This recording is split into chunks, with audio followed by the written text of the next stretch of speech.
Yo Sapips, Assalamualaikum warahmatullahi wabarakatuh. Alangkah baiknya untuk mengawali sesuatu kita ucapkan salam dulu. Cielah Sobican.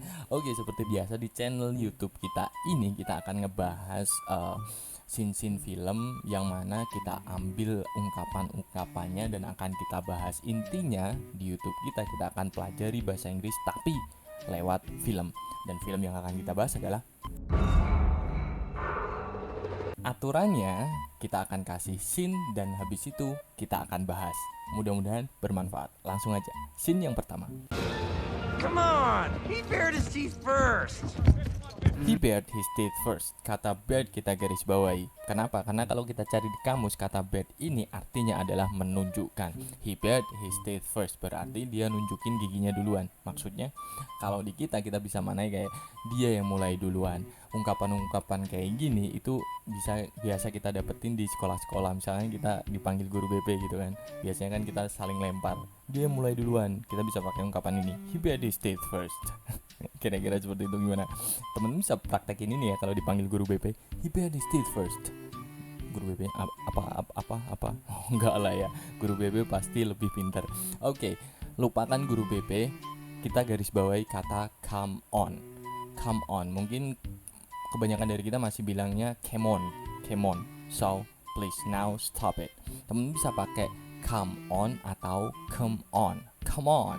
He bared his teeth first. Come on. He bared his teeth first. Kira-kira seperti itu. Gimana? Rasain dan praktekin terus-terusan biar speakingnya makin kece.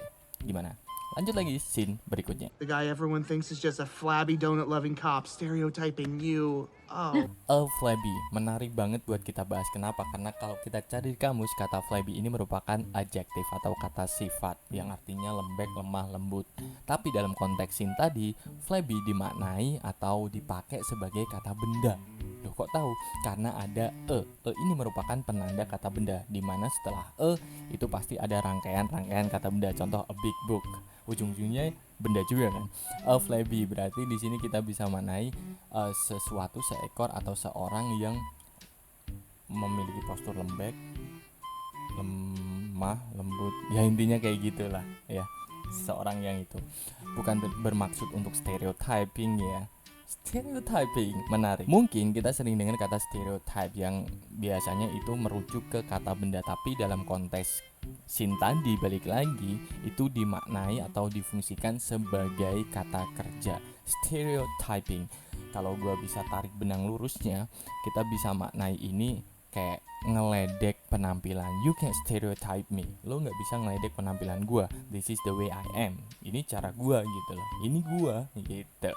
Lanjut lagi scene berikutnya. Actually got there's a What? in your neck the fold The fault.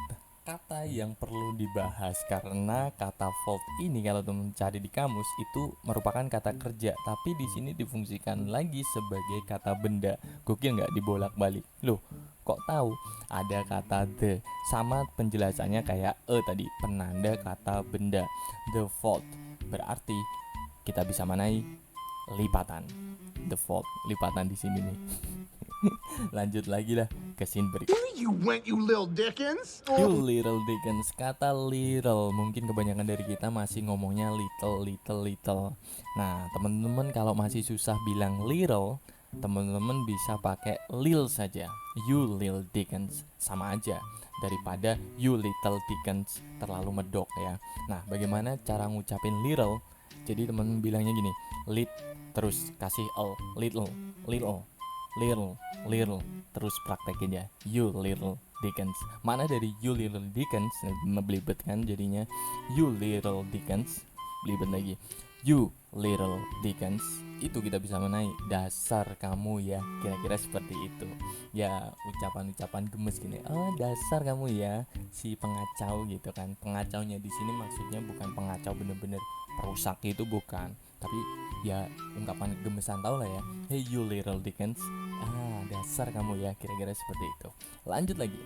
I should get a roll call. So Roll call. Frase ini kita bisa manai kayak absen ya. Absen tiap pagi biasanya kalau di sekolah kita di absen satu persatu tiap pagi, itu namanya roll call. We always get a roll call every morning before we start a class. Kira-kira seperti itu. Anyway, sekarang masih ada nggak sih roll call? setiap pagi. Yang masih sekolah, tolong ya komen di bawah. Oh, that poor little buddy's gonna get eaten alive. Eaten alive.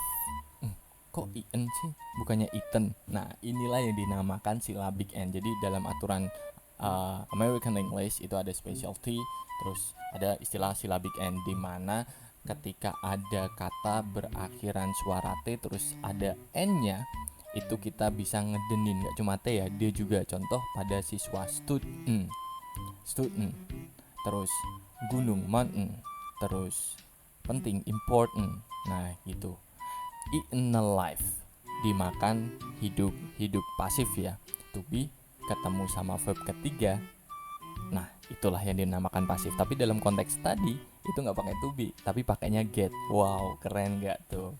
Get eaten alive, dimakan hidup-hidup. Emang bisa karena itu merupakan salah satu aturan dari pasif. Selain be bertemu dengan verb ketiga, get bertemu dengan verb ketiga. Itulah aturan dari kalimat pasif. Tapi kalau get ketemu sama verb ketiga itu lebih ke informal ya. So, gimana? Udah tercerahkan? Mudah-mudahan penjelasan dari kita bermanfaat. Dan jangan lupa tetap like dan share plus subscribe. Thank you very much. See you in the next episode.